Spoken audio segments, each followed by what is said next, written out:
Kumusta po kayo mga minamahal naming taga-subaybay at maligayang pagbabalik sa ating channel? Naway nasa mabuti po kayong kalagayan saan man kayo naroroon sa mundo. Sabi nila, ang isang maliit na butil ng kabutihan ay kayang magpatubo ang isang hardin ng pag-asa. Ngunit paano kung sa isang mundong puno ng kompetisyon at ambisyon, ang kabutihang ito ay ituring na isang kahinaan? Halina't pakinggan natin ang kwento ni Sinag, isang kwentong magpapatunay na ang tunay na liwanag ay nagniningning ng pinakamalakas sa gitna ng pinakamatinding dilim. Ano na namang kapalpakan ito, dalisay? Ang malamig at matalas na boses na yon ay tila isang matulis na yelo na tumusok sa puso ni Sinag. Agad siyang napayuko, hindi magawang salubungin ang nagniningas na mga mata ng kanyang supervisor. Ang hawak niyang mga dokumento ay bahagyang nanginginig. Pasensya na po, ma'am. Akala ko po kasi. Huwag mo nang ituloy. Putol nito sa kanya. Sa Hiraya Media Group, hindi namin kailangan ng mga akala. Kailangan namin ng resulta. Intern ka pa lang. Pero dapat alam mo na yan.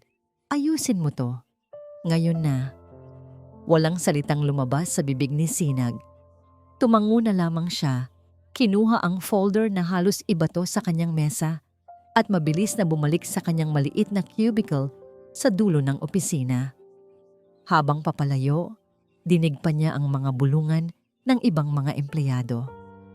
Mga bulungang sanay na siya, ang probinsyana, ang walang dating, ang intern na tila nawawala sa gitna ng naglalakihang mga pangarap sa loob ng gusaling iyon. Napabuntong hininga na lamang siya. Ito na ang pangatlong buwan niya bilang intern, ngunit hanggang ngayon ay pakiramdam niya'y isa siyang multo. Isang aninong naglalakad sa mga pasilyo, takot na makagawa ng ingay, takot na mapansin. Gusto lang niyang matapos ang araw na ito, umuwi, at makita ang nangiti ng kanyang kapatid na si Amihan.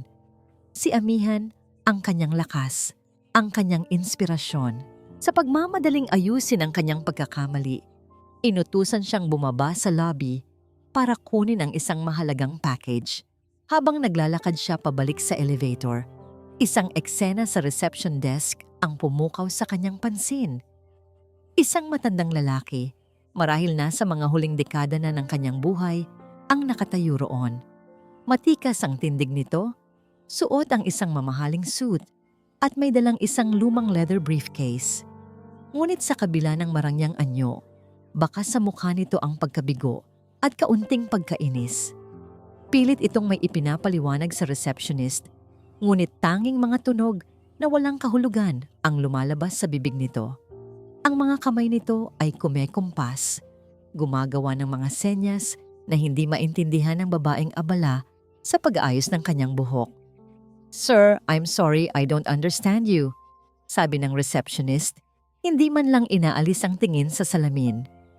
"If you don't have an appointment, you can't go up." Lalong kumunot ang noo ng matanda. Muli itong gumawa ng mga senyas, mas mabilis, mas desperado.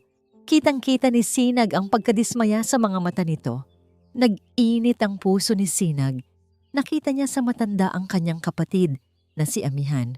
Ang bawat hirap, ang bawat pagpupumilit na maintindihan sa isang mundong hindi laging handang makinig. Sa isang iglap, kinalimutan niya ang kanyang takot. Kinalimutan niya na isa lang siyang intern na hindi dapat mapansin. Lumapit siya sa desk. "Excuse me po," mahinang sabi niya. Tumingin sa kanya ang receptionist na may pagkairita. Ngunit bago pa man ito makapagsalita, bumaling si Sinag sa matandang lalaki.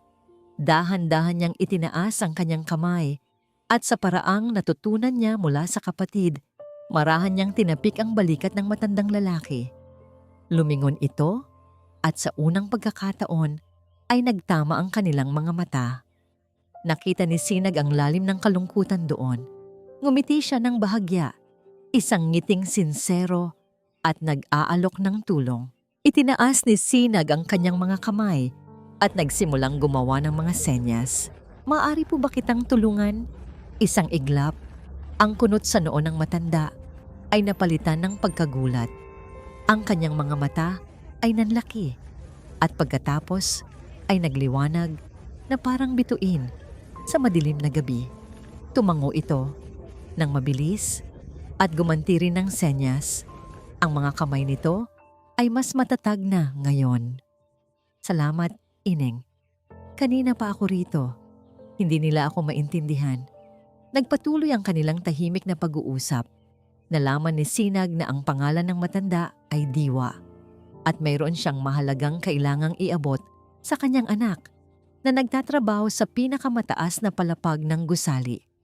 Bumaling si Sinag sa receptionist na ngayon ay nakatingin sa kanila na may halong pagtataka at hiya.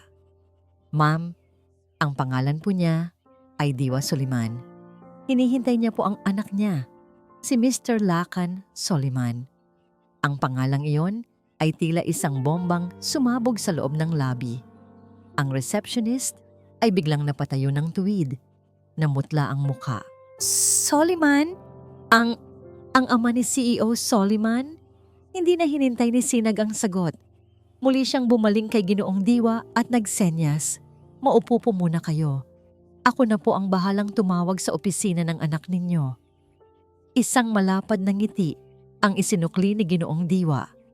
Hinawakan nito ang kamay ni Sinag at marahang pinisil. Isang kilos na mas makahulugan pa kaysa sa anumang salita. Habang tinatawagan ng receptionist na ngayon nanginginig na ang opisina ng CEO, si Sinag ay tahimik na tumayo sa isang tabi. Pakiramdam ay tapos na ang kanyang papel. Gusto na niyang bumalik sa kanyang cubicle at magtago. Ngunit bago siya makaalis, muli siyang tinapik ni Ginoong Diwa at masayang isinenyas ang salitang, "Salamat." Tumango lang si Sinag at mabilis na naglakad palayo. Samantala, sa pinakatuktok ng Hiraya Media Group, sa isang opisina na kasinlaki ng isang maliit na apartment at may mga bintanang salamin mula sahig hanggang kisame, isang lalaki ang nakatayo, nakatalikod sa kanyang malaking mesa. Si Lakan Soliman. Hindi niya kailangan ng tawag mula sa baba para malaman ang nangyayari. Sa isang malaking monitor sa dingding, pinapanood niya ang bawat galaw sa lobby mula sa iba't ibang anggulo ng security camera. Nakita niya ang pagdating ng kanyang ama. Nakita niya ang pagkainis nito at nakita niya ang lahat ng ginawa ng babaeng iyon. Ang intern na minsan na niyang nabasa ang essay sa application form at isinantabi dahil sa tingin niya ay masyadong idealistic. Hindi nagbago ang ekspresyon sa kanyang mukha. Malamig, matalim, walang mababakas na emosyon. Ngunit ang kanyang mga mata ay hindi maalis sa imahe ng babaeng may simpleng suot na blusa at palda. Ang babaeng gumamit ng mga kamay nito para bumuo ng tulay sa pagitan ng katahimikan at pag-intindi. Pinatay niya ang monitor. Nakahinga ng maluwag si Sinag nang makabalik siya sa kanyang upuan. Pakiramdam niya ay tumakbo siya sa isang marathon. Inilapag niya ang package sa mesa ng kanyang supervisor at mabilis na naupo. Umaasang walang sino man ang nakapansin sa kanyang pagkawala. Lumipas ang ilang minuto. Sinubukan niyang ibalik ang kanyang atensyon sa trabaho, ngunit ang isip niya ay lumilipad pa rin. Bigla, isang matinis na tunog ang narinig niya mula sa kanyang computer. Ping! Isang bagong email mula sa Office of the CEO, Subject Meeting, CEO's Office. Nanlamig ang mga kamay ni Sinag. Ang pagkabog ng kanyang dibdib ay tila isang tambol na handa ng sumabog. Dahan-dahan niyang binuksan ang email. Miss Dalisay, please proceed to the CEO's office immediately. Thank you. Ang buong mundo niya ay tila huminto. Ang mga bulungan sa paligid niya ay biglang lumakas. Nakita niya sa gilid ng kanyang mga mata ang pagtingin sa kanya ng mga katrabaho. Anong ginawa niya? Dahil ba sa matanda sa lobby?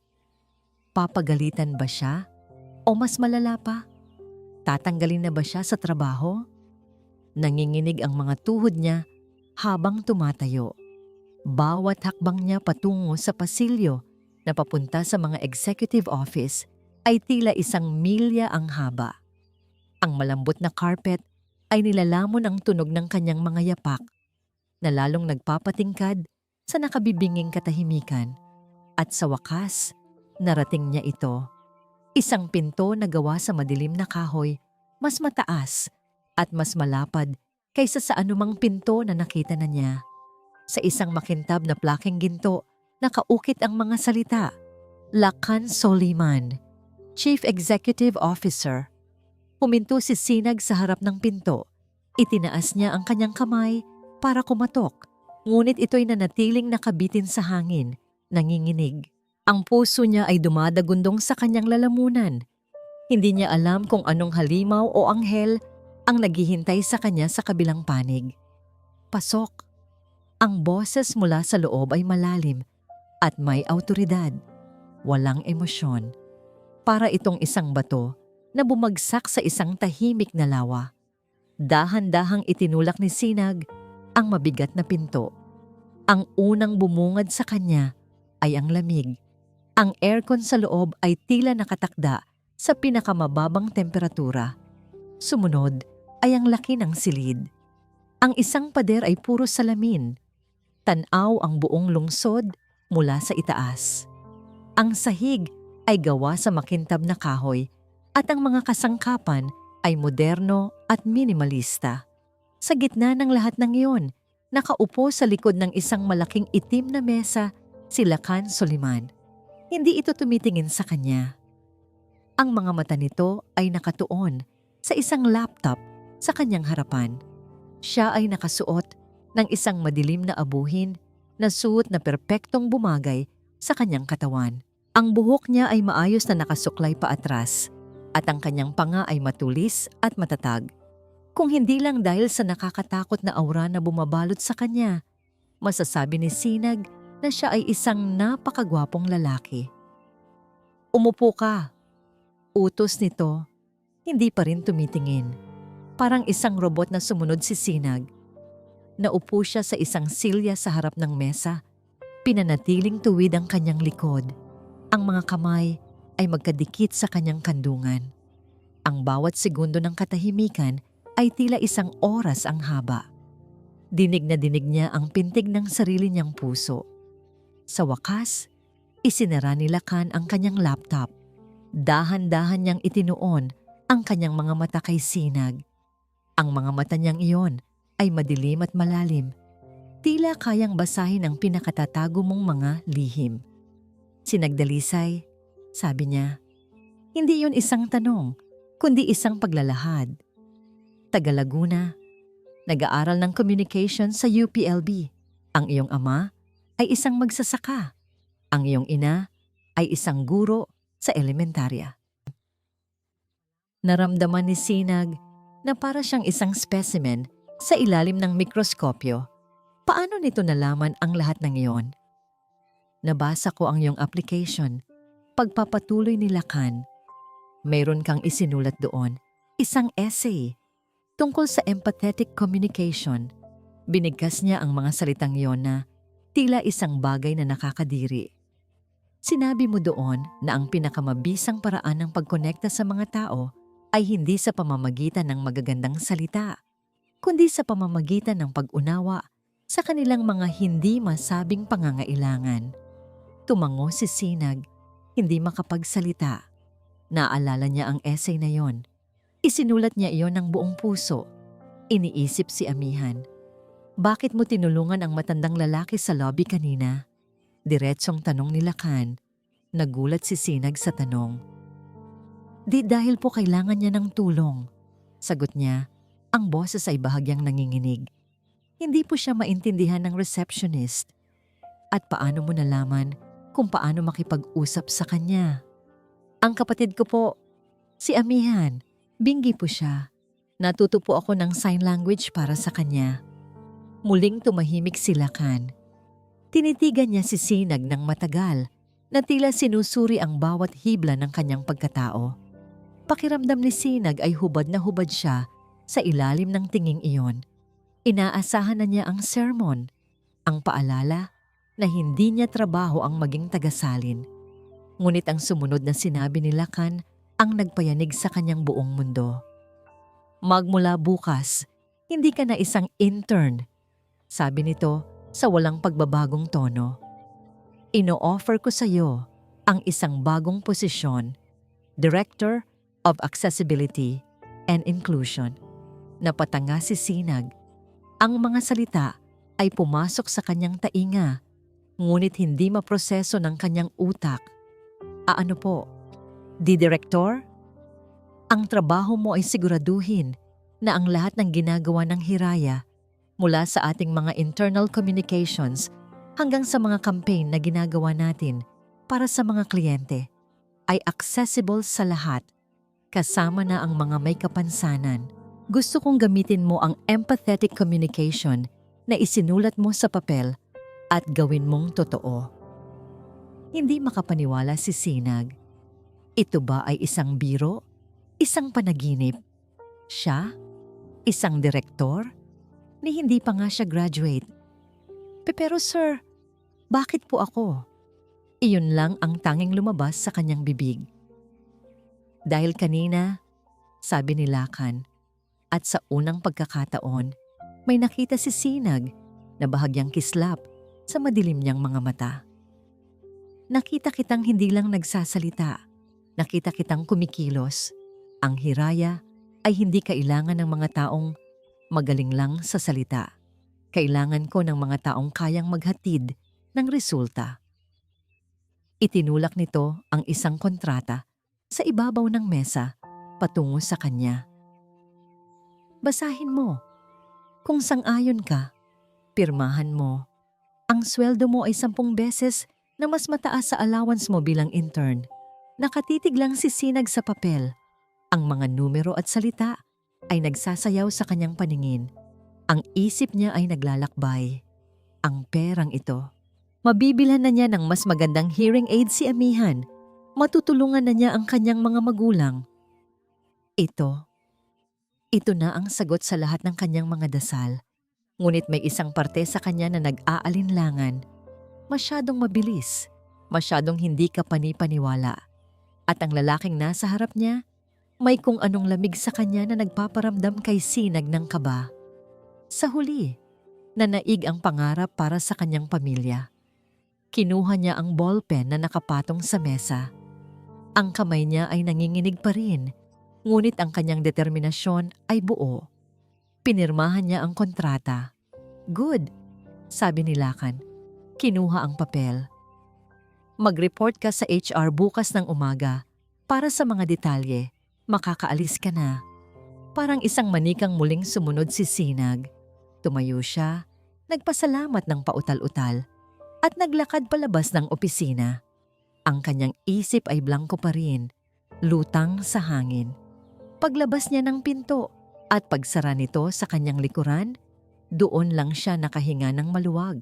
Napasandal siya sa pader, sinubukang pakalmahin ang kanyang sarili. Totoo ba ito? Habang naglalakad siya pabalik sa kanyang cubicle, ang mga tingin ng mga tao ay mas matindi na ngayon. May halong pagtataka, inggit, at pagdududa.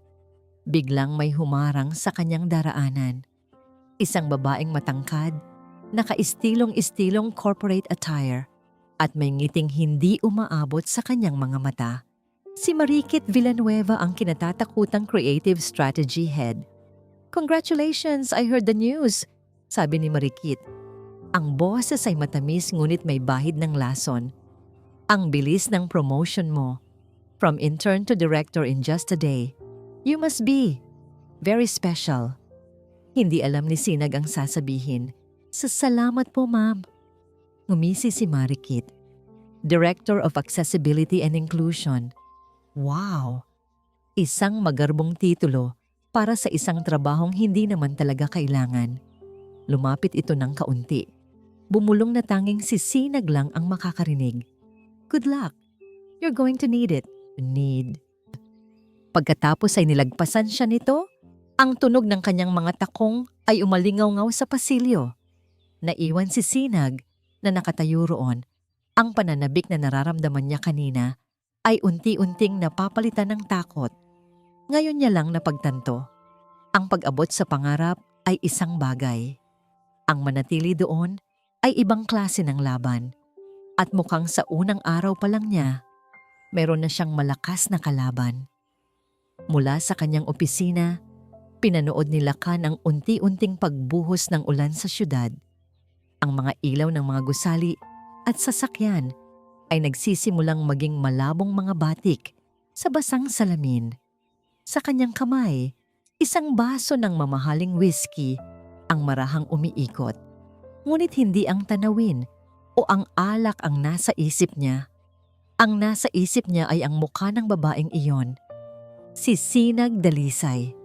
Ang kanyang pagkagulat, ang kanyang pag-aalinlangan, at sa huli, ang determinasyon sa kanyang mga mata nang pirmahan niya ang kontrata.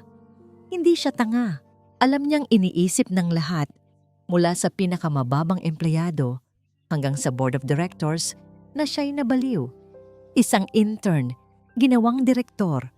Isang walang karanasan, binigyan ng kapangyarihan.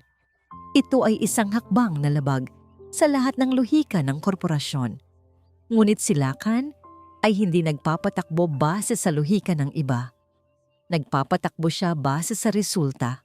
Napapikit siya ng mariin. Isang alaala ang pumasok sa kanyang isipan, hindi gustuhin ngunit mapilit. Isang babaeng may mahabang buhok, nakaupo sa sahig ng isang art studio, napapaligiran ng mga canvas. Ang amoy ng pintura ay nakahalo sa amoy ng kanyang pabango.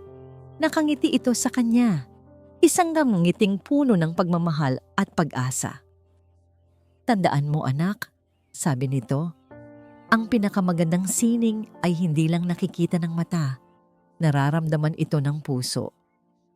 Ang kanyang ina, si Althea Soliman, ang tunay na kaluluwa ng Hiraya bago ito naging isang korporasyong walang puso.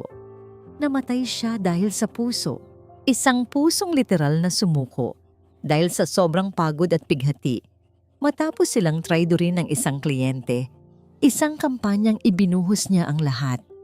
Mula noon, isinumpa ni Lacan na hinding-hindi na niya hahayaang manaig ang emosyon sa negosyo. Ang Hiraya ay magiging isang makinang perpekto, malamig, at hindi matatalo. Kaya bakit niya ginawa ito? Bakit niya kinuha si Sinag Dalisay, ang mismong representasyon ng lahat ng bagay na tinatalikuran niya? Dahil isa itong pagsubok, sabi niya sa sarili. Isang eksperimento. Gusto niyang makita kung ang idealismong iyon, ang purong kabutihang loob na nakita niya sa lobby, ay mabubuhay sa malupit na mundo ng advertising, o kung, tulad ng inaasahan niya, ito ay madudurog at magiging abo. Isang katok sa pinto ang pumutol sa kanyang pag-iisip. Pasok! Bumukas ang pinto at pumasok si Mariquit Villanueva. Ang kanyang ngiti ay perpektong nakapinta sa kanyang mukha, ngunit ang kanyang mga mata ay matalas at mapanuri. Lacan, sabi niya, gamit ang kanyang boses na professional. Pasensya na sa abala. Narinig ko ang tungkol sa bagong department. Mariquit, sagot ni Lacan, hindi inaalis ang tingin sa bintana. Alam kong meron kang gustong sabihin. Sabihin mo na. Tumawa ng mahina si Mariquit. Kilala mo talaga ako. Well, I'm just concerned. Isang intern, Lacan. Hindi ba't masyadong malaking sugal yon? Ang reputasyon ng kumpanya ang nakataya. Humarap si Lacan. Ang bawat desisyon ko ay isang kalkuladong sugal, at ang isang ito ay walang pinagkaiba. Kung gayon, sabi ni Mariquit, lumapit sa kanyang mesa. Hayaan mo akong mag-alok ng tulong para masubukan ng investment mo. Itinaas ni Lacan ang isang kilay. Ang Lumina Cosmetics, pagpapatuloy ni Mariquit. Alam mo naman kung gaano sila kahirap na kliyente. Ilang buwan na nating sinusubukang i-revive ang campaign nila, pero wala pa ring nangyayari. Palagi nilang hinahanap ang puso sa bawat pitch, pero palagi rin nilang tinatanggihan ang lahat. Ito ang proyektong kinasusuklaman ng lahat sa creative department. Isang proyektong imposible.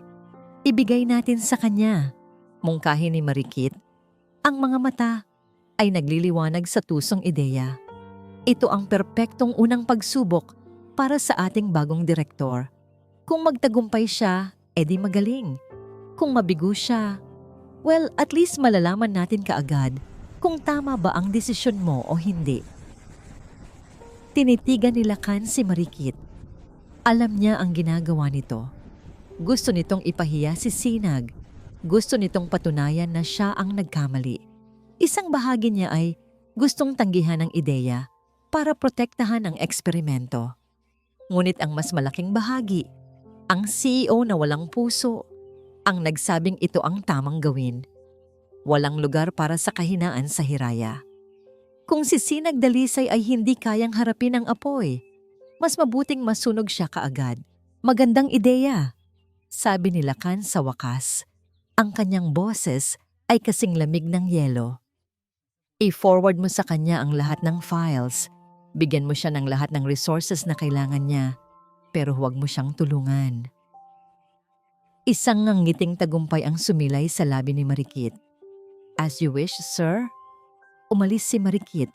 Naiwan si Lacan na muling mag-isa sa kanyang tahimik at malawak na opisina. Muli siyang lumingon sa labas. Mula sa kanyang bintana, sa kabilang bahagi ng open plan office, kitang-kita niya ang maliit na cubicle ni Sinag. Nakita niyang nakaupo ito roon, nakatitig sa kanyang monitor. Kahit mula sa malayo, nakikita niya ang tensyon sa mga balikat nito. Nakita niya nang biglang manlaki ang mga mata nito. Malamang ay dahil natanggap na nito ang email mula kay Marikit. Nakita niya kung paano ito napahawak sa kanyang noo. Isang kilos ng purong pagkabigla at kawalan ng pag-asa. Walang naramdamang awa si Lacan o pilit niyang kinukumbinsi ang sarili na wala siyang naramdaman. Welcome to Hiraya Media Group, Sinag Dalisay, bulong niya sa sarili. Magsisimula na ngayon ang tunay na laro. Ang email ay nanatiling nakabukas sa screen ni Sinag, tila isang sumpa na hindi niya maalis. Lumina Cosmetics, failed campaign revitalization, deadline 2 weeks. Ang bawat salita ay tumatagos sa kanyang utak, bumubuo ng isang malaking pader ng kawalan ng pag-asa. Paano niya gagawin ito? Siya, isang intern lang nakakapromote, isang proyektong hindi magawang buhayin ng buong creative team sa loob ng ilang buwan. Hindi na ito pagsubok, ito ay parusa. Alam niyang ito ang gawa ni Marikit. Ang ngiti nito kanina ay hindi mapipigilan. Sumubok siyang magtanong, humingi ng tulong. Lumapit siya sa isang senior creative strategist, isang babaeng naging mabait sa kanya nung intern pa lang siya. Ate Lyra, mahinang sabi ni Sinag. May tanong lang po ako tungkol sa Lumina Project eh. Tumingin sa kanya si Lyra. Ang mga mata ay puno ng pag-iwas. Ay Sinag, ikaw pala. Oh, sorry, masyado akong busy ngayon. May deadline ako. Tsaka, alam mo naman, new director ka na. Dapat ikaw na ang nakakaalam niyan. At mabilis itong bumalik sa pag-type. Tila ayaw nang makipag-usap pa. Sinubukan niya ang iba. Isang marketing assistant. Isang junior copywriter. Pare-pareho ang kanilang tugon. Mabibilis na pag-iwas, mga pekeng ngiti, at mabilis na pagtalikod. Parang isang salot si Sinag na ayaw nilang mahawaan. Ang mga bulungan sa paligid niya ay hindi na lang tungkol sa probinsyana. Ngayon ay tungkol na sa paano nangyari iyan. At malas niya. Naramdaman niya ang init ng luha sa kanyang mga mata. Sa loob ng 3 buwan, tiniis niya ang lahat ng pagbaliwala. Ngayon, may posisyon na siya. Ngunit pakiramdam niya ay mas nag-iisa siya. Mas invisible. Napagdesisyunan niyang umalis ng opisina ng maaga. Hindi niya kayang mag-isip sa ilalim ng mga matatalim na tingin. Naglakad siya nang walang patutunguhan hanggang sa marating niya ang isang pamilyar na lugar, ang Kalinaw Cafe. Isang maliit na kapehan na nakatago sa gilid ng isang abalang kalsada. Ang ambiyanse nito ay mainit at tahimik. May malambot na tugtog, at mabangong amoy ng sariwang kape. Ito ang kanyang santuwaryo, ang lugar kung saan niya madalas itinatago ang sarili tuwing kailangan niya ng kapayapaan. Umorder siya ng kanyang paboritong kape at umupo sa isang sulok malapit sa bintana. Inilabas niya ang kanyang notebook at ballpen. Walang laptop, walang digital files. Bumalik siya sa pinakapangunahing paraan ng paggawa ng ideya. Tinitigan niya ang walang laman na pahina. Ang Lumina Cosmetics. Sabi ng Lumina, gusto nila ng puso sa kanilang kampanya. Ngunit ang mga nauna ng pitch ay puro glamour, puro ganda sa labas. Paano kung hindi ito tungkol sa ganda ng lab? Paano kung tungkol ito sa ganda na nasa loob? Naalala niya si Amihan, ang kapatid niya. Ang bawat pahirap na dinanas ni Amihan para lang makipag-ugnayan sa mundo. Ang mga maliliit na tagumpay na nakukuha niya sa bawat beses na may nakakaintindi sa kanya. Beauty that speaks without words. Isinulat niya yon sa gitna ng pahina. Isang tagline. Mula sa ideyang yon, nagsimulang umagos ang kanyang imahinasyon. Isang kampanya na hindi lang nagbebenta ng pampaganda, kundi nagbebenta ng pag-asa, ng pagtanggap, ng pag-unawa, kung paano ang tunay na kagandahan ay hindi ang kulay ng balat o ang kinis ng mukha, kundi ang kakayahang magpakita ng kabutihan at pagmamahal. Dinala siya ng kanyang mga iniisip sa mundo ng mga taong may kapansanan, mga taong madalas ay hindi nabibigyan ng boses sa media. Paano kung ipakita niya ang kagandahan ng isang babaeng naka-wheelchair o isang babaeng may scars o isang babaeng bingi na gumagamit ng sign language upang ipahayag ang kanyang sarili? Sumulat siya ng sumulat. Ang kape niya ay lumamig na. Hindi niya napansin ang paglipas ng oras. Ang kanyang mga mata ay naningkit sa konsentrasyon. Ang kanyang ballpen ay mabilis na gumagalaw sa papel. Bumubuo ng mga konsepto, mga storyboard, mga draft ng copy. Hindi kalayuan sa kanya. Nakaupo si Lakan Soliman sa isang mas madilim na sulok ng kafe, nag-iisa. Karaniwan, ayaw niya sa mga ganitong lugar. Masyadong mainit, masyadong personal. Ngunit sa ilang kadahilanan, napunta siya rito. Siguro, dahil gusto niya ng kapayapaan. O marahil, dahil gusto niyang makita kung ano ang mangyayari sa kanyang eksperimento. Naramdaman niya ang presensya ni Sinag nang pumasok ito. Ngunit hindi niya ipinahalata. Pinanood niya ito mula sa kanyang sulok. Ang pagkabigo sa mukha nito, ang pag-iisa. Pagkatapos, ang unti-unting pagbabago. Mula sa pagiging balisa, naging inspirado ito.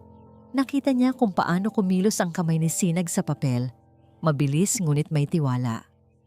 Kung paano naging masigla ang kanyang mukha, ang kanyang mga mata ay nagliliwanag sa bawat bagong ideya. May kakaiba sa paraan ng kanyang pagtatrabaho, isang purong pagmamahal sa kung anong ginagawa niya, hindi para sa pera o papuri. Isang emosyon na hindi niya naaalala, na naramdaman niya sa loob ng matagal na panahon. Ang emosyong nakikita niya dati sa mga mata ng kanyang ina. Nabitawan ni Sinag ang kanyang ballpen. Tumunog iyon sa sahig. Gumulong papalapit sa lamesa ni Lakan. Nang tumayo si Sinag para kunin ito, dali-daling kinuha ni Lakan ang ballpen. Tumunog ang isang maliit na kampana sa itaas ng pinto nang bumukas ito. Sumenya si Lakan sa waiter na kumuha ng kanyang bill. Naglakad si Sinag patungo sa pinto. Hindi niya namalayan ang presensya ni Lakan sa likuran niya. Ngunit bago pa man niya mahawakan ang doorknob, narinig niya ang boses ni Lakan. Malalim at malalim na ngayon kaysa karaniwan. Ito, nahulog mo. Napalingon si Sinag. Nakatayo sa kanyang likuran si Lakan. Hawak ang kanyang ballpen. Sa ilalim ng malambot na ilaw ng Kalinaw Cafe, ang kanyang mukha ay hindi kasing lamig tulad ng dati.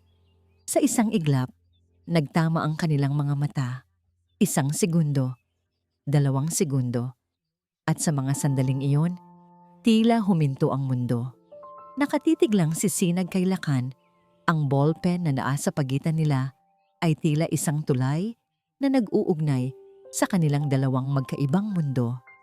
Ang CEO, ang taong nagbigay sa kanya ng pangarap at pagsubok ng sabay.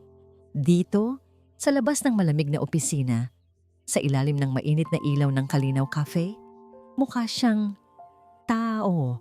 May bahid ng pagod sa kanyang mga mata. "Salamat po, sir." Pautal-utal na, sabi ni Sinag. Kinuha ang ballpen mula sa kamay nito. Ang kanilang mga daliri ay nagdikit sa loob lamang ng isang segundo. Ngunit ang pakiramdam ay tila isang maliit na kuryente na gumapang sa kanyang braso. Tumangulang si Lakan. Walang sinabi. Ngunit hindi rin ito umalis. Nanatili itong nakatayo roon. Ang mga mata ay tila may gustong sabihin, ngunit hindi masabi ng kanyang bibig. "Gabi na. Umuwi ka na," sabi nito sa wakas. Bago ito tumalikod at naunang lumabas ng cafe, naiwan si Sinag na tulala at naguguluhan. Kinabukasan pumasok si Sinag sa opisina na may bagong determinasyon. Ang inspirasyong nakuha niya kagabi ay nag-aalab pa rin. Ngunit alam niyang kailangan niya ng higit pa sa magandang ideya para mapatunayan ang kanyang sarili. Kailangan niya ng suporta. Habang naglalakad siya sa lobby, nakita niya si Ginoong Diwa Suliman na naghihintay malapit sa elevator. Ngumiti ito nang makita siya at masayang kumaway.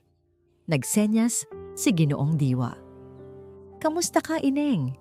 Ngumiti si Sinag at gumanti ng senyas. "Mabuti po. Kayo po?"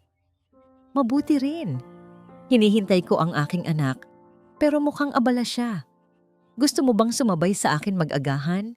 Nagulat si Sinag sa imbitasyon, ngunit hindi niya ito matanggihan. May kung anong kabaitan sa matanda na nagpapagaan ng kanyang loob. Dinala siya ni Ginoong Diwa sa isang maliit na restaurant na hindi kalayuan sa opisina. Habang kumakain sila, nagpatuloy ang kanilang tahimik na pag-uusap. Nalaman ni Sinag na si Ginoong Diwa pala ang orihinal na nagtatag ng Hiraya kasama ang kanyang yumaong asawa. Noon, ito ay isang maliit na creative boutique lamang, hindi isang dambuhalang korporasyon. Ang Hiraya ay pangarap ng asawa ko. Isinenyas ni Ginoong Diwa, may bahid ng lungkot sa kanyang mga mata. Si Althea, isa siyang pintor. Naniniwala siya na ang advertising ay hindi lang para magbenta, kundi para magkwento, para magbigay ng inspirasyon. Naglabas si Ginoong Diwa ng isang lumang wallet at kumuha ng isang kupas na litrato. Ipinakita niya ito kay Sinag. Sa litrato, isang magandang babae ang nakangiti ng malapad. Ang kanyang mga mata ay puno ng buhay at saya. Sa kanyang tabi ay isang batang Lakan. Marahil mga 10 taong gulang na nakayakap ng mahigpit sa kanyang ina. "Ang ganda po niya," bulong ni Sinag.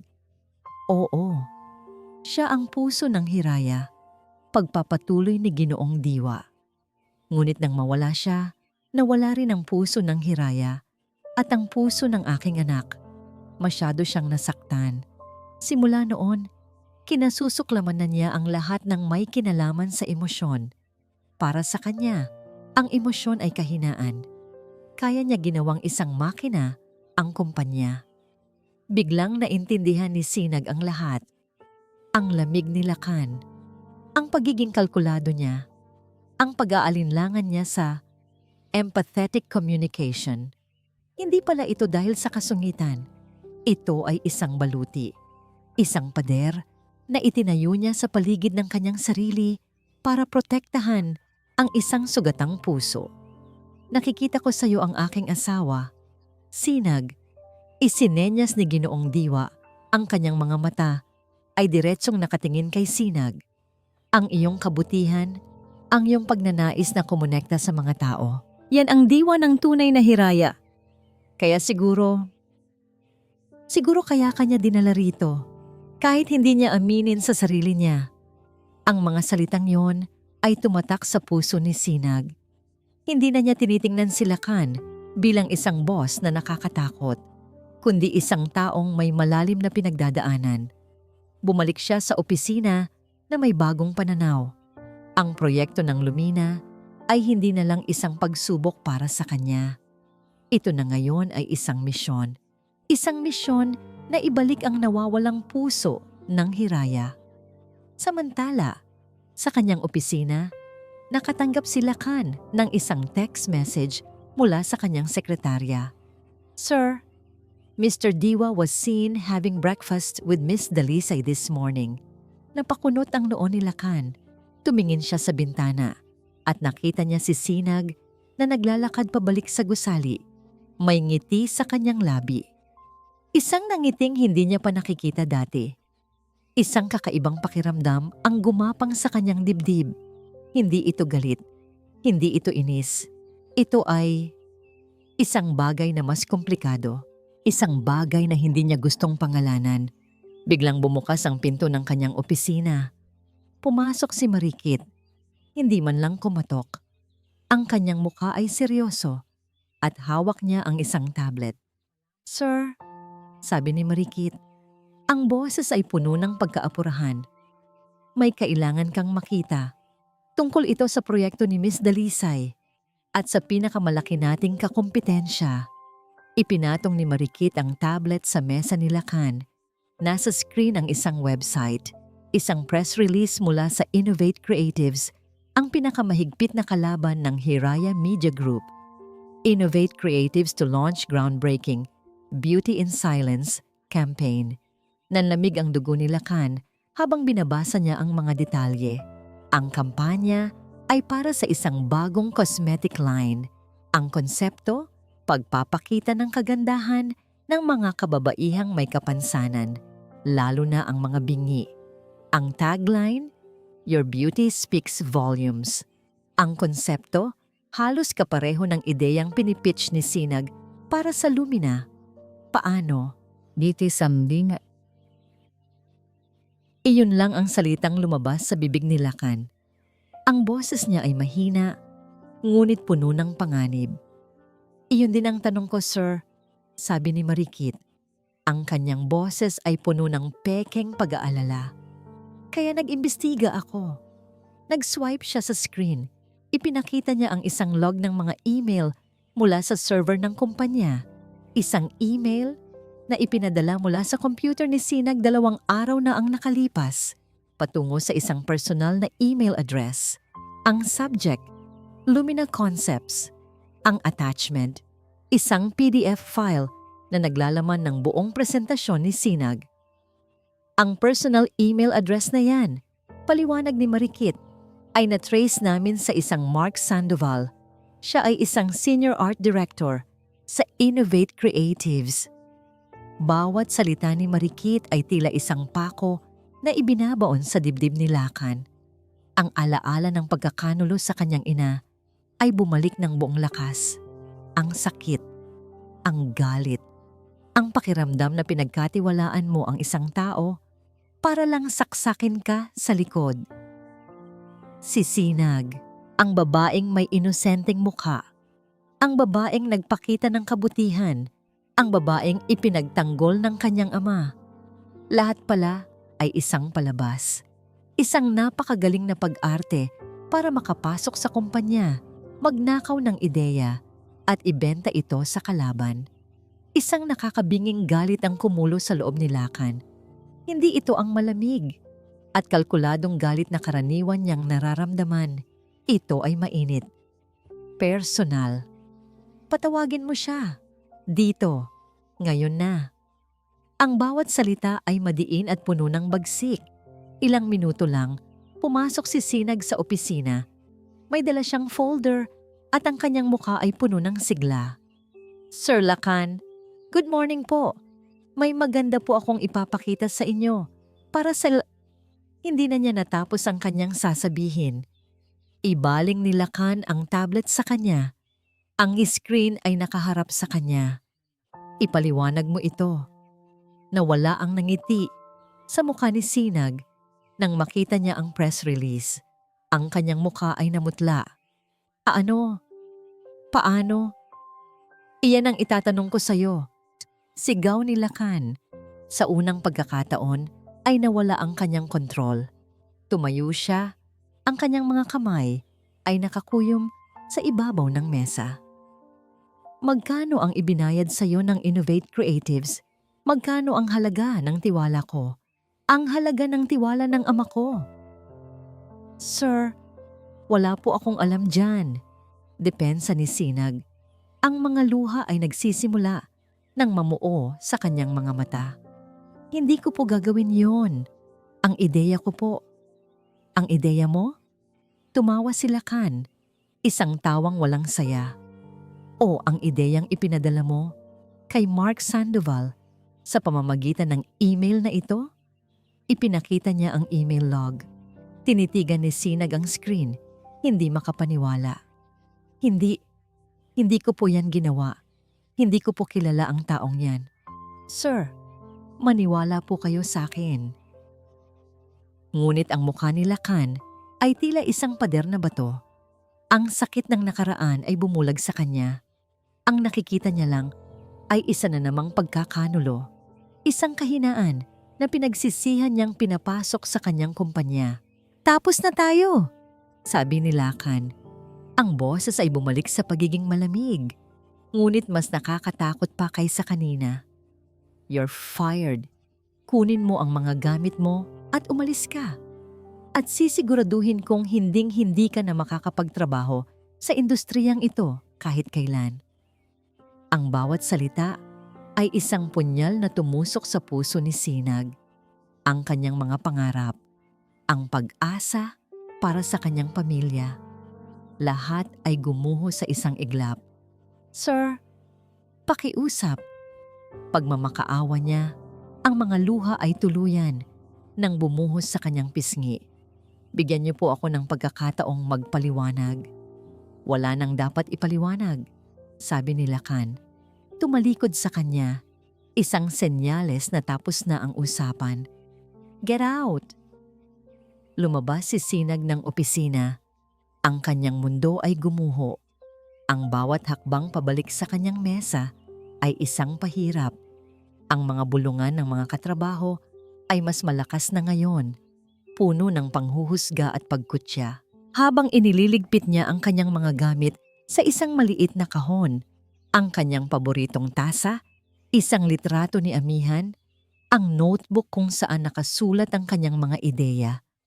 Ang kanyang katawan ay nanginginig sa bawat hikbi. Paano nangyari ito? Sino ang gumawa nito sa kanya? Nang dumaan siya sa mesa ni Marikit, nakita niya itong nakatingin sa kanya. Walang ngiti sa labi nito. Tanging isang malamig, nagtatagumpay na tingin. At sa sandaling iyon, alam na ni Sinag. Umuwi siya sa kanyang maliit na apartment, dala ang kahon ng kanyang mga nasirang pangarap. Isinara niya ang pinto, sumandal dito, at dahan-dahang dumausdos pababa sa sahig, umiiyak ng walang tigil. Ang sakit ng pagkakasala sa isang bagay na hindi mo ginawa ay mas matindi pa kaysa sa anumang pisikal na sakit. Nang gabing iyon, habang nakahiga siya sa dilim, naramdaman niya ang pag-vibrate ng kanyang telepono sa tabi niya. Isang text message mula sa isang hindi kilalang numero. Nanginginig ang kamay niyang binuksan ito. Pumunta ka sa Kalinaw Cafe, mag-isa ka lang. Ang nagpadala, Lacan Soliman. Pumasok si Sinag sa Kalinaw Cafe na tila isang basang sisiw. Ang kanyang damit ay bahagyang basa mula sa ambon. Ang kanyang buhok ay magulo. At ang kanyang mga mata ay namamaga pa rin sa magdamag na pag-iyak. Halos walang tao sa loob.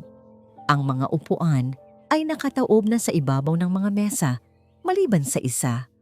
Sa pinakasulok na bahagi ng cafe, kung saan sila unang nagkita, nakaupo si Lacan. Wala siyang suot na suit ngayon, isang simpleng itim na sweater lamang. Sa harap niya, 2 tasa ng kape na umuusok pa. Naglakad si Sinag patungo sa mesa, ang bawat hakbang ay mabigat. Hindi niya alam kung bakit siya pumunta. Siguro dahil sa isang maliit at desperadong bahagi ng kanyang puso, umaasa pa rin siyang pakikinggan siya. Naupo siya sa tapat ni Lakan nang hindi nagsasalita. Ang katahimikan sa pagitan nila ay mas mabigat pa kaysa sa katahimikan sa kanyang opisina kanina. Hindi ko alam kung bakit kita pinapunta rito, sabi ni Lakan sa wakas. Ang boses ay mahina at pagod. Hindi niya tinitingnan si Sinag. Ang kanyang mga mata ay nakatuon sa madilim na kape sa kanyang tasa. Siguro dahil gusto kong marinig mismo mula sa'yo. Gusto kong makita kung kaya mo pa ring magsinungaling habang nakatingin sa mga mata ko. Tumingala si Sinag. Sa kabila ng sakit at galit na nararamdaman niya, pinilit niyang salubungin ang mga mata ni Lakan. Hindi ako nagsisinungaling. Ang kanyang boses ay basag ngunit matatag. Sa unang pagkakataon, tinitigan siya ni Lakan. At sa ilalim ng malambot na ilaw, nakita ni Sinag ang isang bagay na hindi niya nakita kanina. Pagdududa. Isang maliit na bitak sa pader na bato. Nakausap ako ng tatay ko. Pag-amin ni Lakan. Sinabi niya sa akin na isa akong tanga, na hinayaan kong bulagin ako ng nakaraan, na ang ginagawa ko sa'yo ay pareho sa ginawa sa nanay ko. Humigpit ang hawak ni Lakan sa kanyang tasa. Ayokong maniwala sa kanya. Lahat ng ebidensya ay laban sa'yo. Ang lohika, ang datos, lahat ay nagsasabing nagkasala ka. Kung minsan po, hindi sapat ang lohika, mahinang sabi ni Sinag. Kung minsan, kailangan mong maniwala sa tao. Muling natahimik si Lakan. Matagal, tila may isang digmaan na nangyayari sa loob niya. Ang CEO na walang puso laban sa anak, na minsan nang nasaktan. Isang pagkakataon, sabi niya sa wakas, ang kanyang boses ay halos isang bulong. Bibigyan kita ng isang huling pagkakataon. Ibinaba niya ang isang susi sa mesa. Ito ang susi ng opisina. Bukas, sarado ang building. Walang tao. Mayroon kang 24 na oras. 24 na oras para saan? Tanong ni Sinag. Para patunayan ang sarili mo. Sagot ni Lakan. Hanapin mo ang katotohanan. Bigyan mo ako ng isang matibay na ebidensya na hindi ikaw ang gumawa nito. Isang bagay na hindi kayang pabulaanan ng kahit sino. Kung mabigo ka, ang kasunduan natin kanina ay mananatili. Hinding-hindi ka na makakatapak sa industriyang ito. Pero kung magtagumpay ka, huminto siya. Ibabalik ko ang lahat. Isang ultimatum, isang imposibleng misyon. Papaano niya gagawin yon ng mag-isa? Bakit po ninyo ito ginagawa? Tanong ni Sinag. Dahil gusto kong patunayan sa tatay ko na tama ako. Sabi ni Lakan, ngunit ang kanyang mga mata ay nagsasabi ng ibang kwento. Dahil gusto kong patunayan sa sarili ko na mali ako. Tinitigan ni Sinag ang susi sa mesa. Ito ay isang maliit na piraso ng metal, ngunit para sa kanya, ito ang simbolo ng isang maliit na sinag ng pag-asa sa gitna ng kadiliman. Kinuha niya ang susi. Tinatanggap ko po. Tumayo si Lakan. Bukas ng gabi, sa ganitong oras, dito, hihintayin ko ang resulta. Naglakad siya palabas ng cafe. Naiwan si Sinag na mag-isa kasama ang susi at ang bigat ng buong mundo sa kanyang mga balikat. Umuwi siya sa kanyang apartment hindi para matulog, kundi para maghanda. Binuksan niya ang kanyang laptop. Sinimulan niyang isulat ang lahat ng kanyang natatandaan. Bawat detalye, bawat pag-uusap, bawat kahina-hinalang kilos na nakita niya sa opisina. Ang pag-iwas ng mga katrabaho, ang tusong ng ngiti ni Marikit, ang email na hindi niya kailanman ipinadala. Alam niyang hindi ito magiging madali. Kalaban niya ang oras, kalaban niya ang isang taong mas matalino at mas makapangyarihan kaysa sa kanya. Ngunit ngayon, mayroon siyang isang bagay na wala siya kanina, isang pagkakataon. At hindi niya ito sasayangin. Habang papalapit ang bukang liwayway, ang isip ni Sinag ay gumagana na parang isang makina. Malapit nang magsimula ang pinakamahabang 24 na oras ng kanyang buhay. At sa dulo nito, Kailangan niyang lumabas na matagumpay. Kailangan. Ang opisina ng Hiraya Media Group ay kakaiba kapag walang tao. Ang karaniwang ingay ay napalitan ng isang nakabibinging katahimikan na binabasag lamang ng ugong ng air conditioning at ng mahinang patak ng ulan sa mga bintana. Para itong isang malaking museo ng mga pangarap na tutulog at naghihintay ng pagsikat ng araw. Ngunit para kay Sinag, isa itong crime scene at siya ang nag-iisang investigador. Gamit ang susi mula kay Lakan, pumasok siya sa madilim na opisina bago pa man sumikat ang araw. Dumiretso siya sa kanyang dating computer, ang puso niya ay kumakabog. Sa loob ng halos 20 oras, walang tigil siyang naghanap. Sinuri niya ang bawat email na natanggap at ipinadala niya. Sinuri niya ang history ng kanyang computer. Wala. Malinis. Kung sino man ang gumawa nito, magaling siyang magtago ng bakas. Nagsimula na siyang mawalan ng pag-asa. Napaupo siya sa kanyang silya, napasabunot sa kanyang buhok. Ilang oras na lang ang natitira. Baka nga tama si Lakan. Baka isa lang siyang tanga na umaasa sa wala. Pagod at gutom, napatingin siya sa paligid. Ang kanyang mga mata ay napadpad sa mesa ni Marikit. Mas malaki, mas maayos, mas propesyonal kaysa sa kanya. At doon niya napansin, isang maliit na detalye. Sa ilalim ng mesa ni Marikit, nakasaksak sa isang extension cord ang isang personal na laptop charger. Isang brand na iba sa mga laptop na ibinibigay ng kumpanya. Ibig sabihin, mayroon siyang ginagamit na personal na device sa opisina. Isang ideya ang pumasok sa kanyang isip. Isang napakalaking sugal. Pumunta siya sa IT department. Gamit ang access card na kasama ng susi ni Lakan, pinasok niya ang server room. Malamig at maingay sa loob. Hindi niya alam kung ano ang kanyang hinahanap, ngunit sinunod niya ang kanyang kutob. Hinanap niya ang network access logs, isang listahan ng lahat ng device na kumonekta sa Wi-Fi ng kumpanya. At doon niya nakita, isang personal na laptop na kapangalan kay M. Villanueva, na regular na kumokonekta sa network. At sa araw na ipinadala ang email ng pagkakanulo, may isang kakaibang aktibidad. Isang file ang na-upload mula sa laptop na yon patungo sa isang external cloud storage.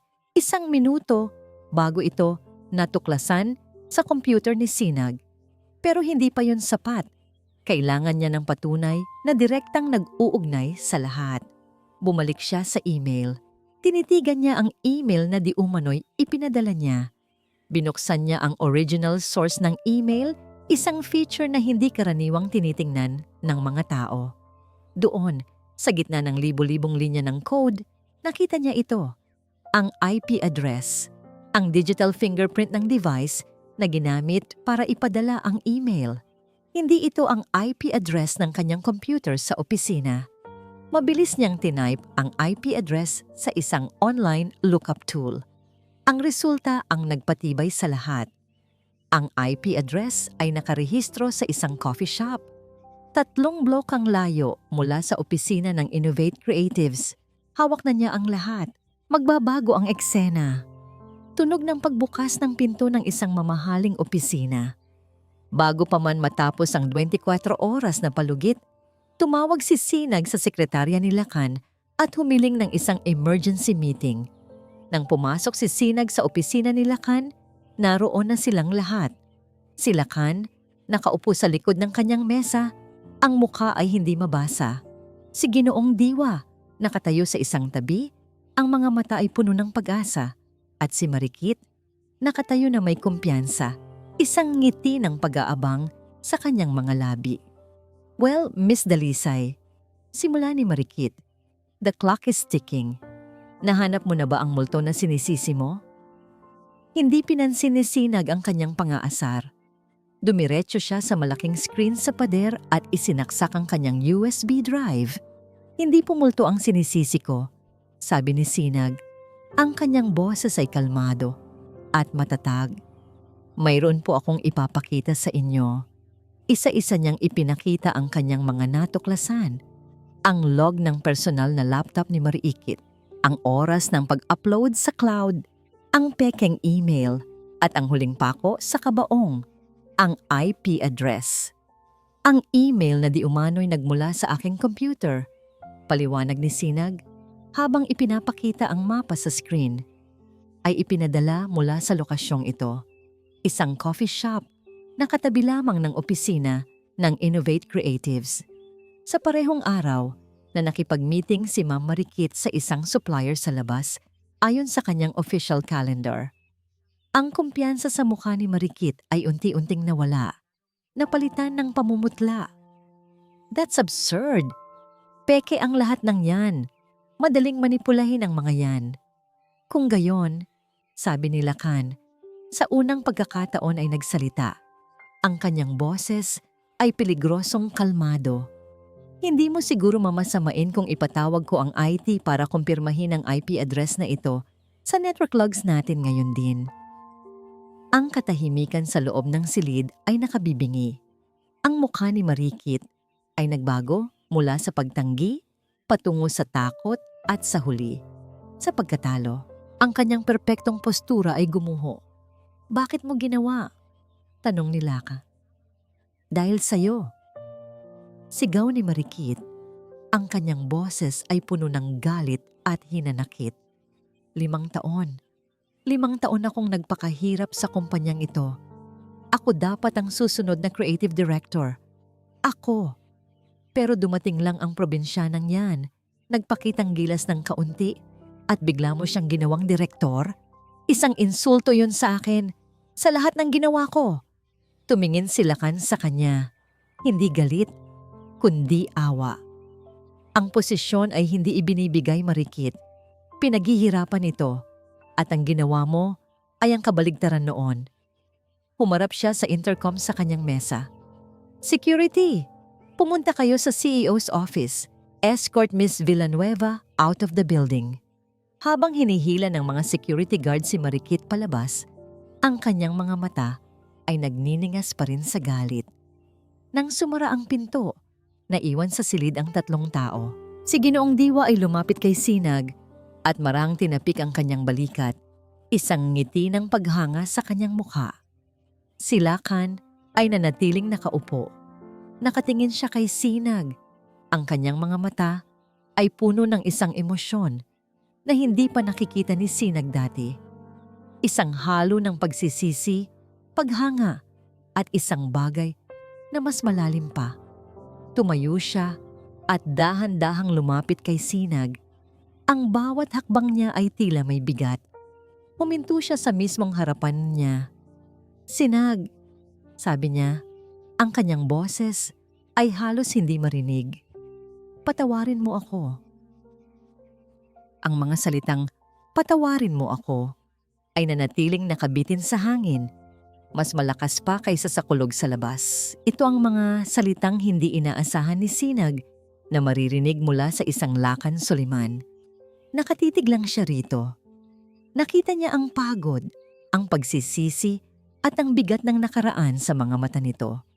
Sa sandaling iyon, ang galit na nararamdaman niya ay unti-unting natunaw, napalitan ng isang bagay na mas malambot, mas mapag-unawa.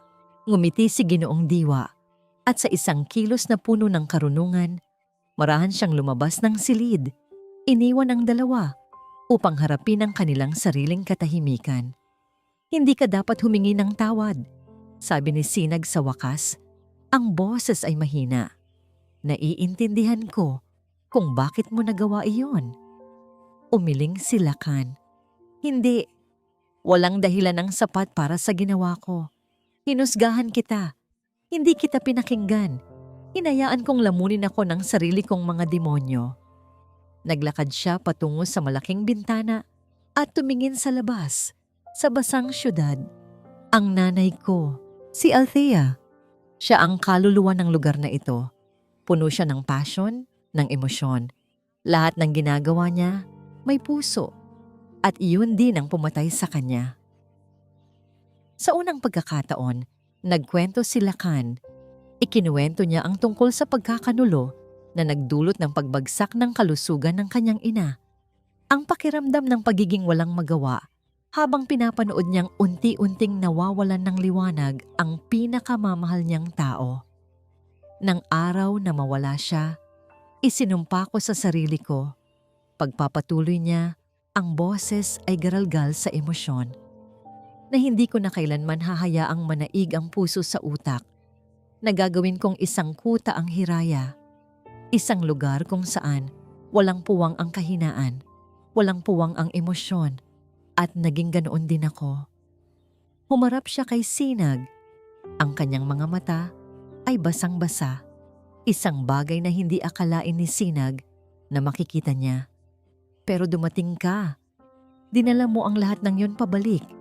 Ang puso, ang pag-unawa, ang kabutihan. At natakot ako.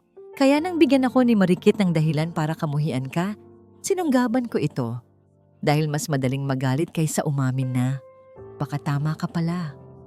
Ang pag-amin na yon ay mas matindi pa kaysa sa paghingi ng tawad. Ito ay ang pagbubukas ng isang sugat na matagal nang tinatago. Lumapit si Sinag sa kanya, hindi na bilang isang empleyado sa kanyang boss, kundi bilang isang taong nakakaintindi sa sakit ng isa pa. Ang pagiging maramdamin ay hindi kahinaan, Lakan. Ito ang nagpapatao sa atin. Ang iyong ina, sa tingin ko, hindi niya gugustuhin na isara mo ang iyong puso dahil sa kanya. Alam ko, bulong ni Lakan. Nagkaroon ng mahabang katahimikan. Hindi ito awkward. Ito ay isang katahimikang puno ng pag-unawa. Gusto kong bumalik ka, Sinag, sabi ni Lakan. Ang kanyang boses ay mas matatag na ngayon. Hindi lang bilang direktor. Gusto kong pamunuan mo ang Lumina campaign. Gawin mo ang konsepto mo. Ang konsepto na nagmula sa puso mo. Bibigyan kita ng buong suporta, ng buong team. It's time to bring back the heart of Hiraya. Isang ngiti ang sumilay sa mga labi ni Sinag. Isang tunay at maningning na ngiti. Ang lahat ng kanyang pinaghirapan, ang lahat ng sakit, ay nagbunga. Tinatanggap ko po, Sir Lakan. Ngumiti rin si Lakan. Isang maliit, ngunit sinserong nangiti na tila nagpaliwanag sa buong silid. Lakan, just Lakan. May kung anong nagbago sa pagitan nila. Ang pader na yelo ay tuluyan ng gumuho.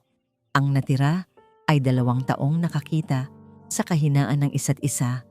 At sa halip na husgahan ito, ay piniling unawain.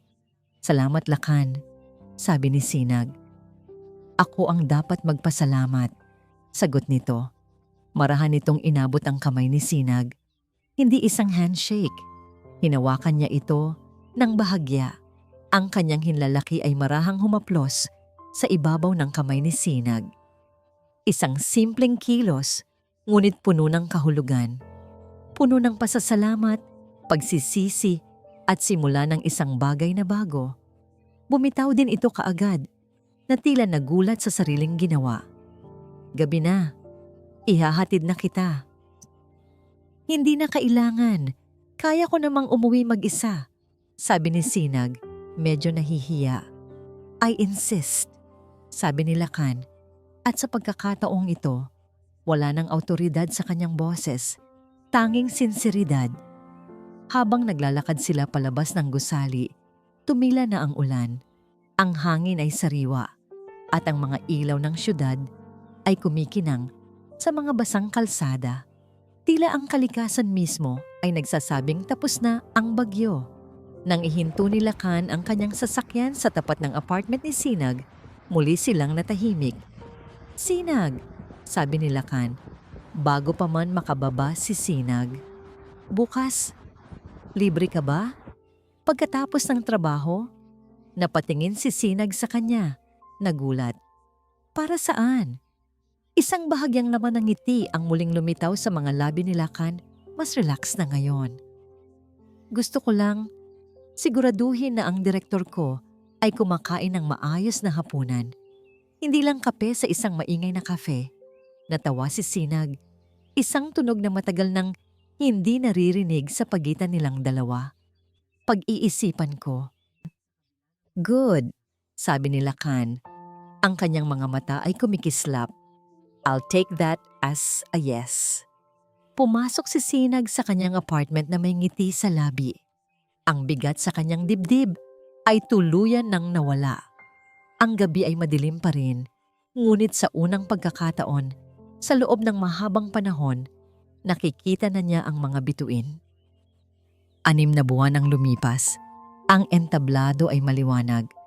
Ang mga flash ng kamera ay kumikislap na parang mga bituin. Sa gitna ng lahat ng ito, nakatayo si Sinag Dalisay sa harap ng isang mikropono. Hawak ang isang makintab na tropeyo. Hindi na siya ang intern na mahiyain at laging nakayuko. Ang kanyang tindig ay puno ng kumpiyansa. Ang kanyang nangiti ay abot tenga. Ang kampanyang Beauty Speaks ay hindi lamang tungkol sa pagbebenta ng produkto. Sabi niya sa mga manonood, ang kanyang boses ay matatag at puno ng pasyon. Ito ay tungkol sa pagsasabi sa bawat tao, anuman ang kanilang kalagayan, na ang kanilang kwento ay mahalaga, na ang kanilang kagandahan ay hindi kailangang marinig para maramdaman. Maraming salamat sa Hiraya Media Group, sa Lumina Cosmetics, at sa lahat ng naniwala sa kapangyarihan ng tunay na pag-unawa. Malakas na palakpakan ang sumalubong sa kanyang mga salita. Mula sa audience, 2 pares ng mata ang nakatitig sa kanya nang may labis na pagmamalaki. Ang isa ay kay Ginoong Diwa na pumapalakpak ng may kasamang luha ng saya. Ang isa naman ay kay Lakan. Nakasuot si Lakan ng suit, ngunit ang kanyang anyo ay iba na. Wala na ang lamig sa kanyang mga mata. Napalitan ito ng init at paghanga habang pinapanood niya ang babaeng nagpabago hindi lang sa kanyang kumpanya, kundi pati na rin sa kanyang buhay. Ang Beauty Speaks campaign ay naging isang phenomenal success. Hindi lang ito nanalo ng mga parangal, binago nito ang kultura sa loob ng Hiraya. Ang departamento ni Sinag, ang Accessibility and Inclusion, ay naging isa sa pinakamahalagang bahagi ng kumpanya.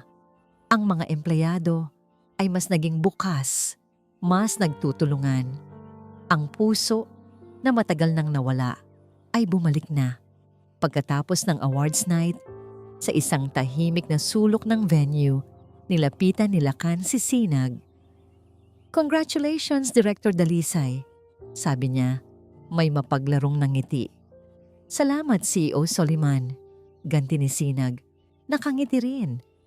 Pero sa tingin ko, mas gusto ko pa rin ang Lakan. "At ako, mas gusto ko ang Sinag," sagot nito. Ang liwanag ng Hiraya. Ang mga huling buwan ay naging isang paglalakbay para sa kanilang dalawa. Mula sa mga dinner para sa trabaho, naging mga lakad sa parke, mga pag-uusap na walang katapusan sa Kalinaw Cafe, hanggang sa pag-amin ng mga nararamdaman na hindi na nila kayang itago. Natutunan ni Lakan na maging vulnerable at natutunan ni Sinag na maging matatag. Pinuno nila ang mga pagkukulang ng isa't isa. "May sorpresa ako sa'yo," sabi ni Lakan habang naglalakad sila palabas.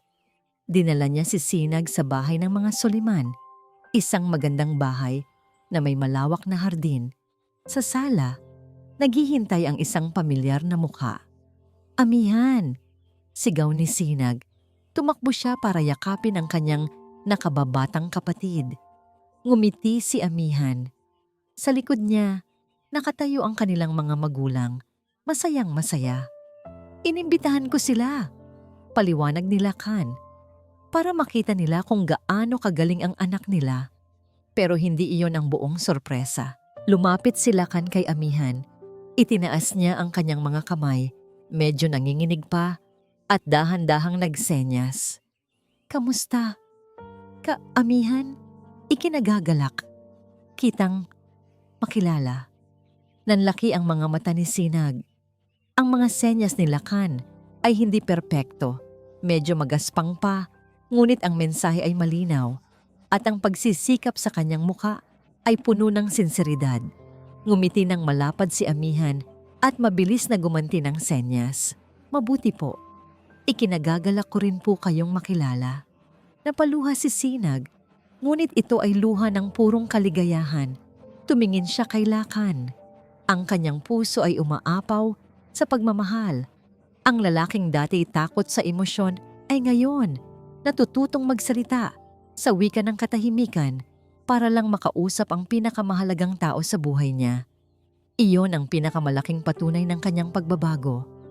Lumapit si Lakan kay Sinag at marahang pinunasan ng kanyang mga luha. May isa pa akong gustong matutunan, bulong niya. Tanging si Sinag lang ang nakakarinig. Gusto kong matutunan kung paano sabihin sa'yo sa lahat ng lengguwahe sa mundo na mahal kita. Pero sa ngayon, dito muna tayo magsisimula. Sa ilalim ng mga bituin, sa gitna ng tawanan ng kanilang mga pamilya, hinawakan ni Lakan ang kamay ni Sinag. Ang kanilang mga kwento, isang kwento ng kalungkutan at isa namang kwento ng pag-asa, ay sa wakas ay nagtagpo. Bumubuo ng isang bagong simula na mas maliwanag pa kaysa sa inaasahan nila. At dito po nagtatapos ang kwento nila, Sinag at Lakan. Isang paglalakbay na nagturo sa atin na ang tunay na lakas ay hindi nasusukat sa taas ng posisyon o sa dami ng salapi, kundi sa kakayahang magbukas ng puso, umunawa sa kapwa at magpatawad.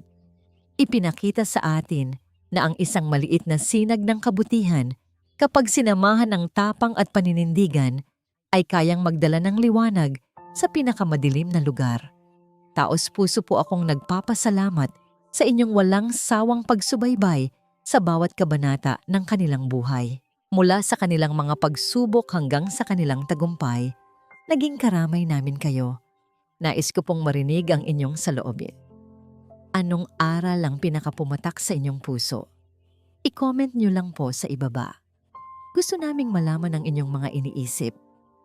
Kung nagustuhan nyo ang kwentong ito, isang pindot lang po sa like button, i-share sa inyong mga kaibigan at kapamilya, at kung hindi pa po kayo nakakasama sa ating pamilya, mangyaring mag-subscribe. Malaking tulong po iyan upang makagawa pa kami ng mga kwentong tulad nito. Muli, ako po ang inyong lingkod, nag-iiwan ng isang paalala. Ang bawat puso ay may sariling kwento at ang bawat kwento ay may aral na naghihintay. Pagpalain po kayo ng Panginoon, kayo at ang inyong buong pamilya. Hanggang sa muli.